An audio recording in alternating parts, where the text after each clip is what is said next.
Madam माझं कर्ज ओहो मॅडम तुमचं 50 लाखाचं कर्ज मंजूर झालं आहे. एक मिनिट थांबा जरा मॅडम. मंजूर 50 लाखाचं कर्ज आहे, पण माझ्या खात्यात फक्त 47 लाख आहेत. उरलेले 3 लाख कुठे गेले? अरे madam 3% processing fee, 1.5 lakh insurance, 90,000 documentation charge, 20,000 legal fee, 10,000 आणि व्हॅल्युएशन फी 10,000. अरे मॅडम 3% प्रोसेसिंग फी तर खूप जास्त आहे. इतर बँका 2% पेक्षा कमी घेत आहे. त्यातून 50,000 रुपये कमी करा. आणि इन्शुरन्स कशासाठी? अरे मॅडम तुम्हाला काही झालं तर तुमच्या सुरक्षितेसाठी इन्शुरन्स आहे. अहो मॅडम लोन इन्शुरन्स ऑप्शनल असतं, बंधनकारक नाही. माझं टर्म इन्शुरन्स आधीच आहे, त्यामुळे ते 90,000 रुपये काढून टाका. ठीक आहे मॅडम, पण लीगल फी आणि डॉक्युमेंटेशन चार्ज ते प्रोसेसिंग फी मध्ये समाविष्ट असायला पाहिजे. ते एक तर माफ करा, नाही तर कर्ज दिल्यानंतर ते माझ्या खात्यात रिफंड करा. अरे मॅडम तरी 10,000 व्हॅल्युएशन फी तर योग्य आहे. मी त्याच मालमत्तेवरती दुसऱ्यांदा कर्ज घेते. याच मालमत्तेचं मूल्यांकन तुम्ही आधीच केलं आहे, मग पुन्हा पैसे का?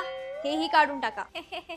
मॅडम बँकेलाही थोडाफार नफा मिळाला पाहिजे ना. हे 20 वर्षाचं होम लोन आहे. बँकेला व्याजातून मूळ कर्जापेक्षाही जास्त पैसे मिळणार आहे. आणि तुम्ही देखील कर्जाचे कागद न वाचता कधीही सही करू नका. प्रत्येक शुल्क समजून घ्या, लावलेले चार्जेस विचारा आणि तुमचे हक्क जाणून घ्या. आणि हो, ही माहिती तुमच्या फॅमिली आणि फ्रेंड्सला नक्की शेअर करा. आणि अशाच महत्त्वपूर्ण माहितीसाठी बॉसवाला मराठी चॅनलला सबस्क्राईब करायला विसरू नका.